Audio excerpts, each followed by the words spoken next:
সালামু আলাইকুম, কেমন আছেন সবাই? আশা করি আল্লাহর রহমতে সকলে ভালো আছেন। অ্যাকাউন্টিং ফ্যামিলির হিসাব বিজ্ঞান ধারাবাহিক প্রক্রিয়ায় আজকে আমি আপনাদের সামনে আলোচনা করব একাদশ দ্বাদশ শ্রেণী হিসাব বিজ্ঞান প্রথম পত্রের নবম অধ্যায় নিয়ে। অধ্যায়টির নাম হচ্ছে আর্থিক বিবরণী। এই অধ্যায় থেকে আজকে আমি আপনাদের সামনে আলোচনা করব একটি সৃজনশীল প্রশ্ন নিয়ে, যেটি এসেছিল আপনাদের চট্টগ্রাম বোর্ড 2025 সালে। চট্টগ্রাম বোর্ড 2025 সালে আমাদের এই অধ্যায় থেকে দুইটি সৃজনশীল প্রশ্ন আসে। আজকে আমি আপনাদেরকে প্রথমটি সমাধান করে দেব, ইনশাআল্লাহ পরবর্তীতে দ্বিতীয়টি সমাধান করে দেব। দেখেন, চট্টগ্রাম বোর্ড 2025 সালে আমাদের প্রথম যে সৃজনশীল প্রশ্নটি এসেছিল সেটি হচ্ছে সুনীতি এন্টারপ্রাইজের। তো সকলেই প্রশ্নটির সাথে রাখেন এবং আমি আপনাদেরকে প্রশ্নটি স্ক্রিনে দিয়ে দেব। দেখেন, প্রশ্নটি একটু ভালোভাবে মনোযোগ সহকারে বোঝার জন্য চেষ্টা করবেন, কারণ এই অধ্যায়ের ক্ষেত্রে যদি আমরা ভালোভাবে প্রশ্ন বুঝি তাহলে এখান থেকে আমরা আনসার করতে পারি। তো দেখেন, আমি আপনাদেরকে প্রশ্নটি পড়ার আগে কিছু কথা বলি, যেটা আমি পূর্বের প্রতিটি প্রশ্নের ক্ষেত্রে বলেছিলাম। যদি আমাদের দেখেন, আমাদের এই প্রশ্নের ক্ষেত্রে একটি রেওয়া মিল দেওয়া থাকবে এবং রেওয়া মিলের নিচে আমাদের কিছু সমন্বয়ের এন্ট্রি দেওয়া থাকবে। এখন রেওয়া মিলের ভিতরেও কিন্তু আমাদের সমন্বয়ের এন্ট্রি থাকে। তো এখন আমরা কিভাবে বুঝবো যে এখানে সমন্বয়ের এন্ট্রি আছে নাকি নেই? তো দেখেন, এখানে আমরা যদি কোনো এন্ট্রির পাশে, যেমন এখানে আজকের অঙ্কে দেওয়া আছে, যেমন বেতন দেওয়া আছে, এই বেতন দেওয়া থাকবে, তার পাশে ব্র্যাকেটে বলবে যে 10 মাস। তারপরে কোনো এন্ট্রি কোনো একটা কিছু দেওয়া থাকবে, যদি বলে 10% বিনিয়োগ, এমন যদি বলা থাকে 10% ঋণ, যদি এমন বলা থাকে, অথবা 10 বছরের জন্য ইজারা সম্পত্তি, এমন যদি বলা থাকে, তাহলে নিঃসন্দেহে আপনারা ধরে নেবেন ওই এন্ট্রিগুলো আপনার জন্য রেওয়া মিল, সমন্বয়ের এন্ট্রি। ওই এন্ট্রিগুলো আপনার জন্য কি হবে? সমন্বয়ের এন্ট্রি হয়ে যাবে। তো আমাদের এইখানে যদি সমন্বয়ের এন্ট্রি হয় তাহলে আমরা তার পাশে একটি সমন্বয়ের দাগ দিয়ে দিব, এবং যে এন্ট্রিটি সমন্বয়ের এন্ট্রি হবে তার পাশে সেম আমরা একটা দাগ দিয়ে দেব। কারণ হচ্ছে, যখন আমি প্রশ্নটি পড়তে যাব তখন আমি এই সমন্বয়ের দাগটি দেখে বুঝতে পারবো যে এখানে সমন্বয় আছে, আমাকে সমন্বয় করতে হবে। এখন প্রশ্ন হচ্ছে যে কি সমন্বয় করলে কি হবে? ভালো করে মনে রাখেন, সমন্বয়ের এন্ট্রি কমপক্ষে দুইটি জায়গায় প্রভাবিত হবে। একটা হয় বিশদায় বিবরণীতে, আরেকটা না হয় আর্থিক অবস্থার বিবরণীতে। এই বিষয়টি ভালো করে মাথায় রাখেন। এখন আমি আপনাদের সামনে প্রশ্নটি পড়বো, অবশ্যই প্রশ্নটি মনোযোগ সহকারে একটু শোনার জন্য চেষ্টা করবেন। দেখেন, বলছে সুনীতি এন্টারপ্রাইজের 2024 সালের 31শে ডিসেম্বর তারিখে রেওয়া মিল নিম্নরূপ। সুনীতি এন্টারপ্রাইজ রেওয়া মিল 31শে ডিসেম্বর 2024। এখানে বলছে হিসাবের নাম ডেবিট টাকা, ক্রেডিট টাকা। এখানে যে ডেবিট ক্রেডিট দেওয়া আছে এগুলো একদম রাইট, ভালো করে এই জিনিসটি মনে রাখেন। এরপরে দেখেন, রেওয়া মিলের ভিতরে আমাদেরকে কি বলছে, কোন জিনিসটি কি আমি একবার বলে দিচ্ছি, অবশ্যই একবার মনে রাখার জন্য চেষ্টা করবেন। এরপরে প্রশ্ন সমাধানের সময় তো অবশ্যই আমি এগুলো বলবো। উত্তোলন ও মূলধন এগুলো মালিকানা শর্তের ভিতরে যাবে। ক্রয় ও বিক্রয়, ক্রয় করলে ব্যয় হয়, বিক্রয় করলে আয় হয়। প্রাপ্য হিসাব ও প্রদেয় হিসাব, প্রাপ্য হিসাব চলতি সম্পদ, প্রদেয় হিসাব চলতি দায়। অনাদায় পাওনা ও অনাদায় পাওনা সঞ্চিতি, অনাদায় পাওনা এটা আমার জন্য কি? পরিচালন ব্যয়। আর অনাদায় পাওনা সঞ্চিতি যেটা দেওয়া আছে সেটা হচ্ছে পুরাতন অনাদায় পাওনা সঞ্চিতি। এটা অবশ্যই আমাদেরকে কি করতে হবে? বিশদায় বিবরণীতে পরিচালন ব্যয়ের ক্ষেত্রে অনাদায় পাওনা থেকে এটা বিয়োগ করতে হবে। এটি ভালো করে মনে রাখেন। এরপরে হচ্ছে আন্তঃপরিবহন, এটি হচ্ছে প্রত্যক্ষ ব্যয়।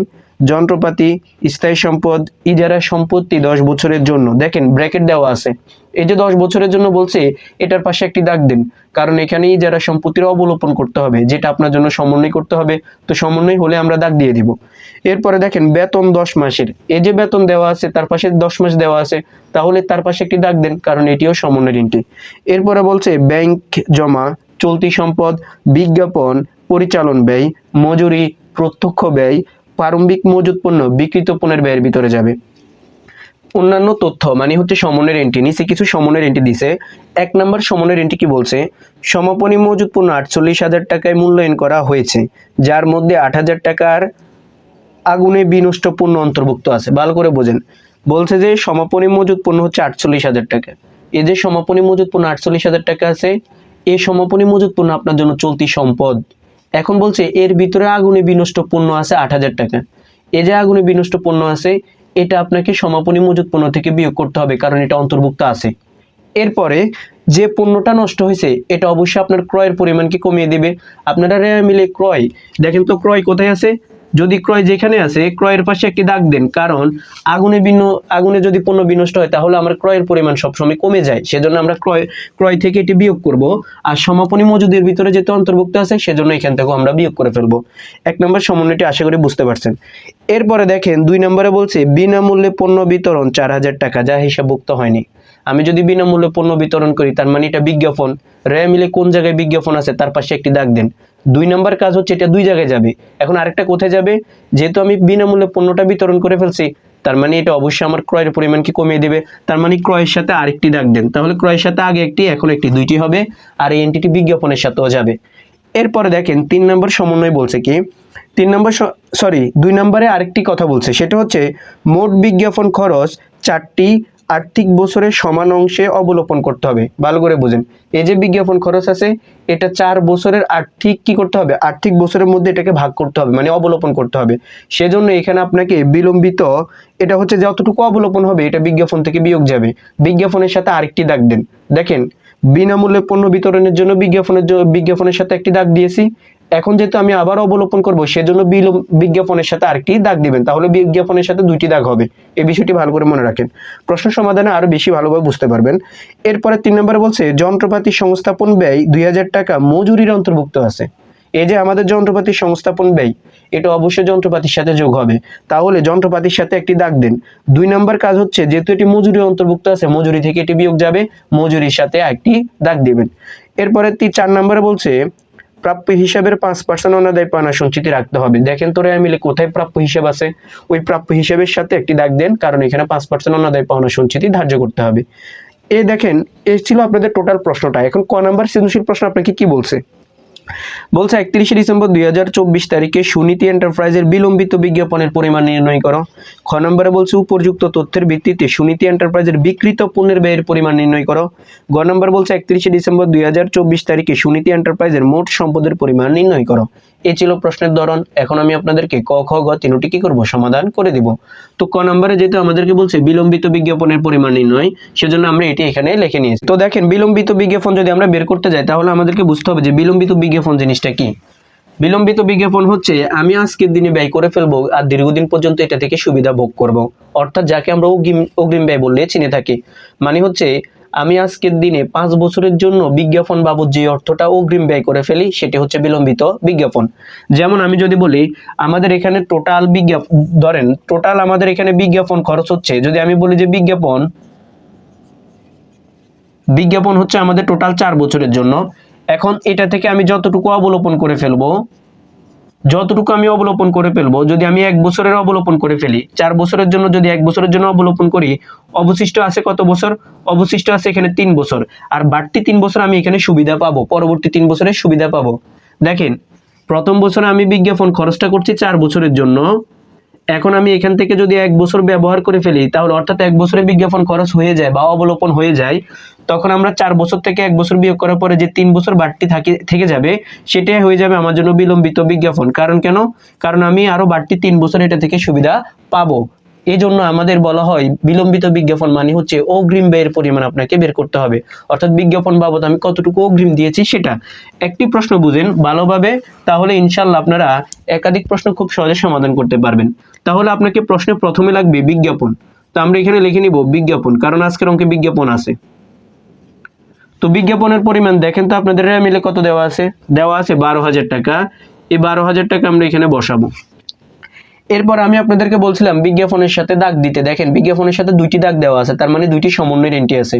তো সমন্বয় 2 নম্বরে কি বলছে দেখেন, বলছে বিনামূল্যে পণ্য বিতরণ 4,000 টাকা, যা হিসাবভুক্ত হয়নি।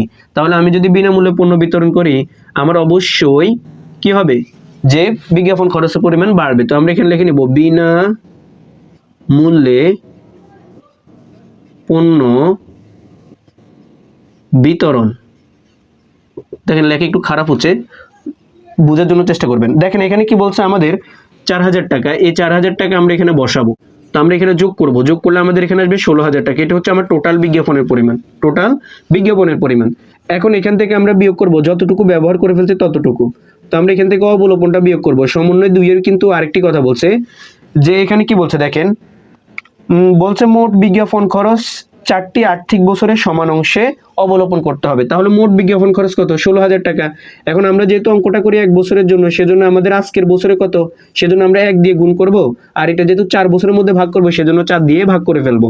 তো আমরা এখানে কত আসবে দেখেন, এখানে আসবে আমাদের 4,000 টাকা। এই 4,000 টাকা আমরা এখান থেকে বিয়োগ করে ফেলবো। বিয়োগ করলে আমাদের এখানে আসবে 12,000 টাকা। এই 12,000 টাকা হচ্ছে আমাদের জন্য বিলম্বিত বিজ্ঞাপন। দেখেন, আশা করি আপনারা ক নাম্বারটি খুব সহজে বুঝতে পারছেন। বিলম্বিত বিজ্ঞাপনের পরিমাণ। তো ক নাম্বারটি বুঝতে পারছেন। এখন আমি আপনাদেরকে খ নাম্বারটি বুঝিয়ে দেব। এখানে খ নাম্বার আমাদেরকে বলছে যে উপযুক্ত তথ্যের ভিত্তিতে সুনীতি এন্টারপ্রাইজের বিক্রিত পণ্যের ব্যয়ের পরিমাণ নির্ণয় করো। তো আমাদের এখানে বিক্রিত পণ্যের ব্যয়টা বের করতে বলছে। তো আমরা সকলে জানি বিক্রিত পণ্যের ব্যয়টা কিভাবে বের করতে হয়। আমাদেরকে প্রথমে প্রারম্ভিক মজুত পণ্য, তার সাথে যোগ করতে হবে নিট ক্রয়, তারপরে যোগ করতে হবে অন্যান্য প্রত্যক্ষ খরচ, বিয়োগ করতে হবে আমাদের কি সমাপনী মজুত পণ্য। তাহলে আমরা এখানে বিক্রিত পণ্যের ব্যয়টা পেয়ে যাব। তো আমাদের এখানে যেহেতু বিক্রিত পণ্যের ব্যয় বের করতে বলছে, তাহলে প্রথমে আসবে আমাদের প্রারম্ভিক মজুত পণ্য।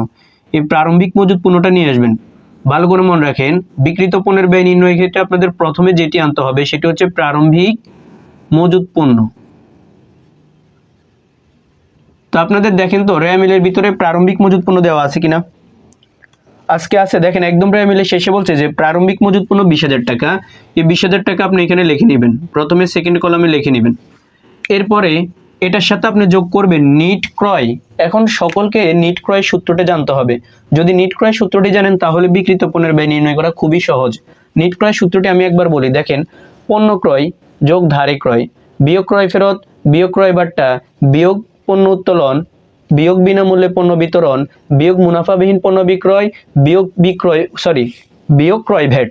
এই সূত্রটি আমাদেরকে একটু জানতে হবে। যদি আমরা এই সূত্রটি জানি তাহলে আমাদের জন্য এটি সহজ হয়ে যাবে। তো আমাদের এখানে প্রথমে আসবে কি পণ্য ক্রয়। তো আমাদের আজকের অঙ্কে কিন্তু ক্রয় আছে, তো আমরা এখানে লিখে নিব ক্রয়। ক্রয়ের পরিমাণ কত দেওয়া আছে দেখেন তো, ক্রয়ের পরিমাণ দেওয়া আছে আপনাদের 3,50,000 টাকা। এটাকে আমরা ফার্স্ট কলামে লিখব 3,50,000 টাকা। এই 3,50,000 টাকা লেখার পরে আমরা জানি ক্রয় সূত্রটি কি, পণ্য ক্রয় যোগ ধারে ক্রয়। আজকের অঙ্কে ধারে ক্রয় নেই, বিয়োগ ক্রয় ফেরত নেই, বিয়োগ ক্রয় বাট্টা নেই, বিয়োগ পণ্য উত্তোলন নেই, বিয়োগ বিনামূল্যে পণ্য বিতরণ আছে। দেখেন 2 নম্বর সমন্বয় বলছে বিনামূল্যে পণ্য বিতরণ। তো আমরা এখান থেকে বিয়োগ করব বিয়োগ বিনামূল্যে পণ্য বিতরণ। বিনামূল্যে পণ্য বিতরণ, এটা এখানে এসে বিয়োগ হয়ে যাবে। তো কত হাজার টাকা বিতরণ করছে? 4,000 টাকা বিনামূল্যে পণ্য বিতরণ করছে। 4,000 টাকা আমরা এখান থেকে বিয়োগ করব। 3,46,000 টাকা, 3,46,000 টাকা এটি লিখে নেবেন। এরপরে আপনাদেরকে এখানে যে কাজটি দেখতে হবে, আমি বলছিলাম ক্রয়ের সাথে সমন্বয়ের দাগ 2টা দিতে।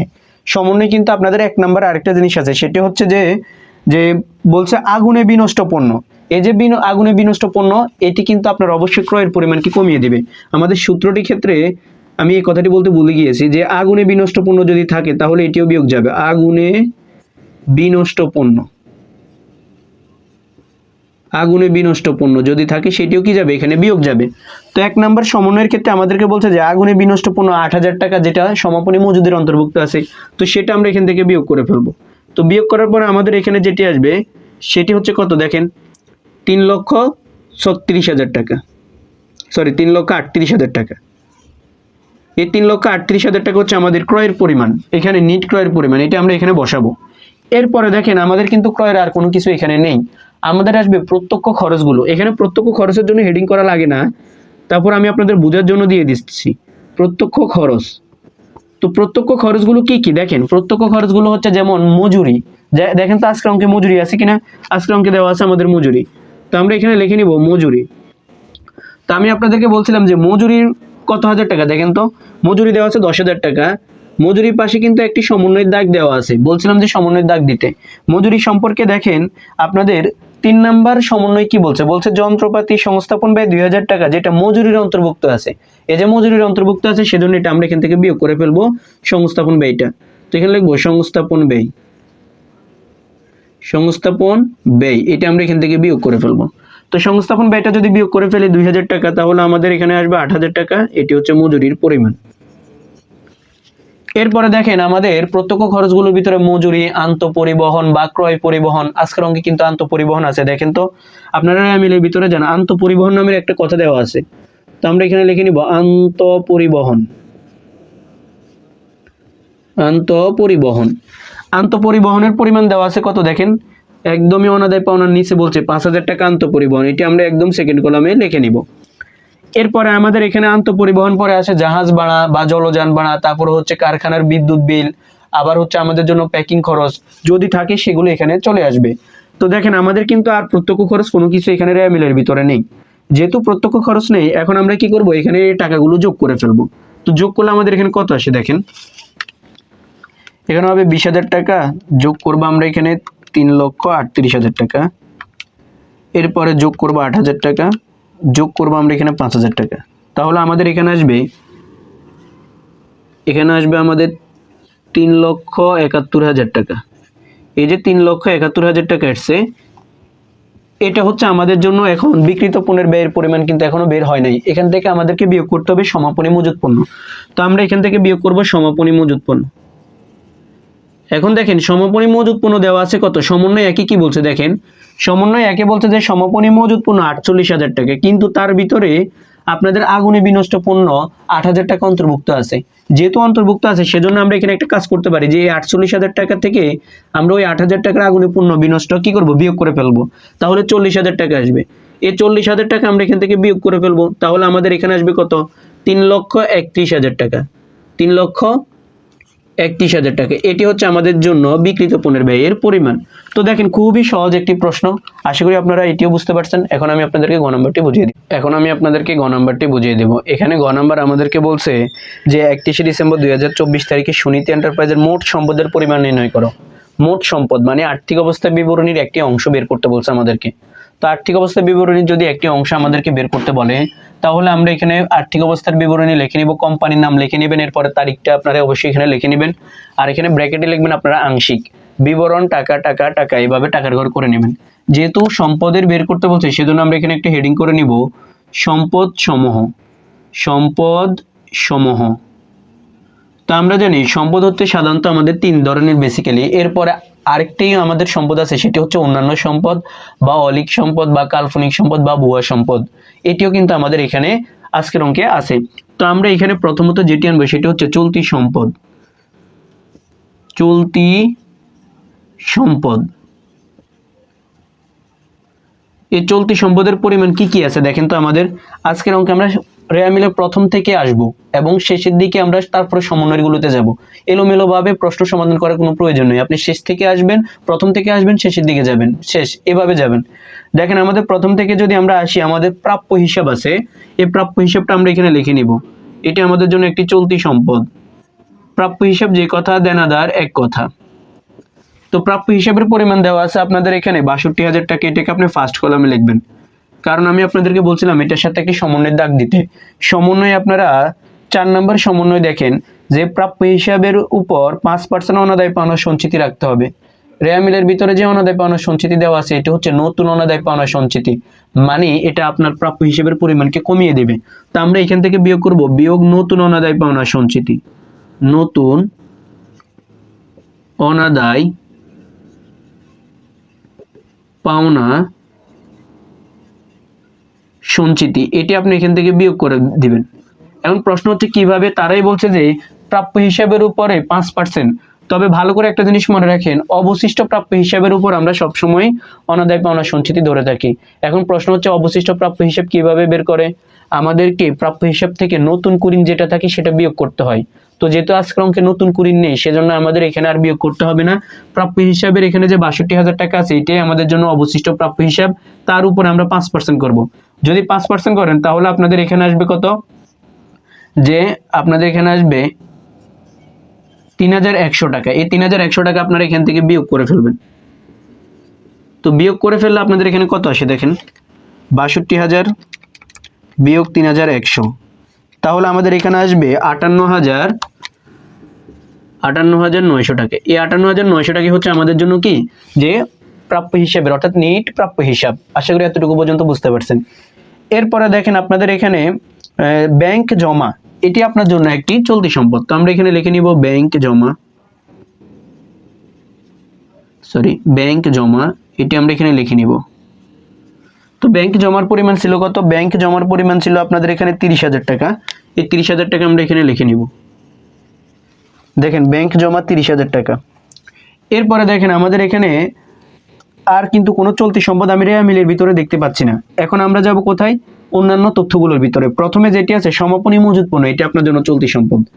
তো আমরা এখানে লিখে নিব সমাপনী মজুদ পণ্য। এখন প্রশ্ন হচ্ছে সমাপনী মজুদ পণ্য কত হবে এখানে? এখানে অবশ্যই যে 48,000 টাকা আছে, এই 48,000 টাকা থেকে আপনাকে আগুনে বিনষ্ট পণ্য যে 8,000 টাকা আছে সেটা বিয়োগ করে ফেলতে হবে। এটা এভাবেও দেখাতে পারেন, অথবা সমাপনী মজুদের 48,000 টাকা ফার্স্ট কলামে বসিয়ে বিয়োগ করে দিতে পারেন আগুনে বিনষ্ট পণ্য, এভাবেও করতে পারেন, সমস্যা নেই। তো আমাদের এখানে আসবে সমাপনী মজুদ পণ্য হচ্ছে কত? 40,000 টাকা। এরপরে দেখেন আমাদের সমন্বয় 2 কি বলছে? বিনামূল্যে পণ্য বিতরণ, এখানে বিজ্ঞাপনের কাজ, এটা আসবে না এখানে। এরপরে যন্ত্রপাতি সংস্থাপন ব্যয়, এটা এখানে আসবে না। প্রাপ্য হিসাবের কাজ শেষ, আমাদের কিন্তু আর চলতি সম্পদ নেই। তো আমরা এখন এই 3টা চলতি সম্পদ যোগ করব। তো যোগ করলে আমাদের এখানে কত আসে দেখেন, 40,000, 30,000।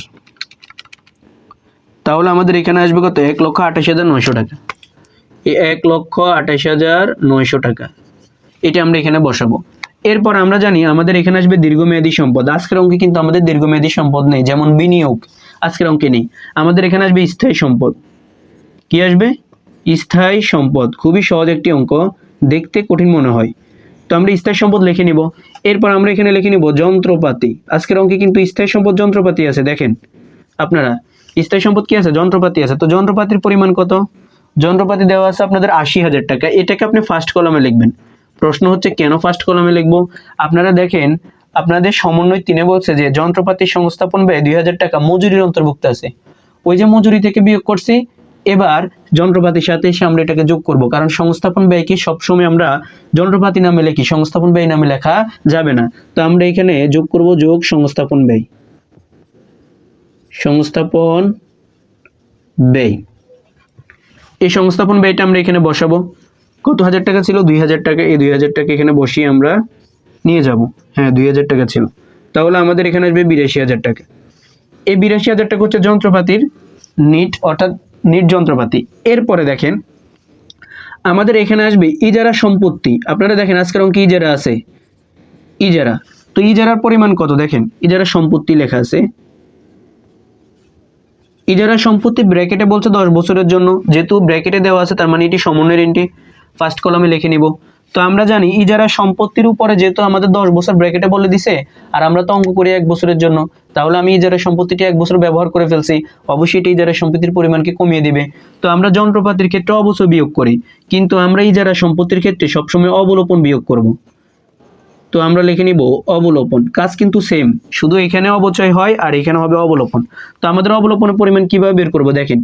তো আমাদের এখানে 1,50,000 টাকা, এটাকে আমরা 1 দিয়ে গুণ করব, 10 দ্বারা ভাগ করব, তাহলে আমাদের এখানে আসবে 15,000 টাকা, কারণ আমরা 1 বছর অঙ্ক করি। তো 15,000 টাকা এখান থেকে বিয়োগ করলে আমাদের এখানে আসবে 1,35,000 টাকা। এই 1,35,000 টাকাটাকে আমরা কি করবো, এখন উপরের টাকাটার সাথে যোগ করব। তো 82,000 টাকা যোগ 1,35,000 টাকা, তো যোগ করলে আমাদের এখানে আসবে 2,17,000 টাকা। আচ্ছা দেখেন, এটা হচ্ছে আপনাদের স্থায়ী সম্পদের পরিমাণ। এখন অনেকের প্রশ্ন হচ্ছে এখানে তো পুঞ্জীভূত অবশ্যই বিয়োগ যায়, আজকের অঙ্কে কিন্তু অবশ্যই বলে নাই। ভালো করে এই জিনিসটা মনে রাখবেন যে 10% অবশ্যই, 5% অবশ্যই ধার্য করে, এগুলো কিছুই বলে নাই। তো আমাদের এখানে চলে আসবে এখন আরেকটি সম্পদ, সেটা হচ্ছে অন্যান্য সম্পদ বা অলিক সম্পদ, যাকে আমরা ভুয়া বা কাল্পনিক সম্পদও বলে থাকি। তো এখানে আজকের অঙ্কে কিন্তু আমাদের একটি আছে বিলম্বিত বিজ্ঞাপন। ক নাম্বারে বের করেছিলাম? 12,000 টাকা। এই বিলম্বিত বিজ্ঞাপন সবসময় আপনাদের জন্য অলিক সম্পদ বা অন্যান্য সম্পদ হয়ে যাবে। তো আমরা এখানে লিখে নিব অলিক সম্পদ, অলিক সম্পদ। অলিক সম্পদ নামে হেডিং করবেন বা অন্যান্য সম্পদ লিখতে পারেন। তাহলে আমরা এখানে লিখে নেব বিলম্বিত বিজ্ঞাপন, বিলম্বিত বিজ্ঞাপন। বিলম্বিত বিজ্ঞাপনের পরিমাণ ছিল আমাদের কত? 12,000 টাকা। ক নাম্বারে বের করেছিলাম। এখন আমরা সবগুলো সম্পদকে যোগ করব। তো যোগ করলে এখানে আসবে আমাদের কত দেখেন, তারপরে 1,28,900। তো যোগ করলে আমাদের এখানে আসবে 3,57,900 টাকা, 3,57,900 টাকা। এটাকে আমরা ক্লোজ করে ফেলবো, আর এটাকে বলা হয় মোট সম্পদ। এটা কি বলে? মোট সম্পদ বলে। তো আশা করি আপনারা আজকের এই সৃজনশীল প্রশ্নটি খুব ভালোভাবে বুঝতে পারছেন। যদি আপনাদের বুঝতে সমস্যা থাকে তাহলে অবশ্যই কমেন্ট করে জানাতে পারেন। আর আমরা আপনাদের জন্য নিয়মিত কি করি, সৃজনশীল প্রশ্ন সমাধান করে থাকি। 25 সালে বোর্ড কোশ্চেনগুলো প্লেলিস্ট করা আছে আমাদের ইউটিউব চ্যানেলে, অবশ্যই আপনারা এগুলো দেখে নিতে পারেন। আর আমরা আপনাদেরকে 25 সালে সকল বোর্ড কোশ্চেন ইনশাল্লাহ সমাধান করে দেবো। আমাদের চ্যানেলের সাথে যুক্ত থাকতে পারেন এবং ভিডিওগুলো অবশ্যই আপনার বন্ধুদের মাঝে শেয়ার করবেন, কারণ আপনারা চান যে আপনার বন্ধুদেরও কি হয় উপকার হোক। আর আমরা এই জন্যই মূলত ভিডিও করি, যাতে সবাই ভিডিওগুলো দেখে কি হয় উপকৃত হতে পারে। সকলে ভালো থাকবে।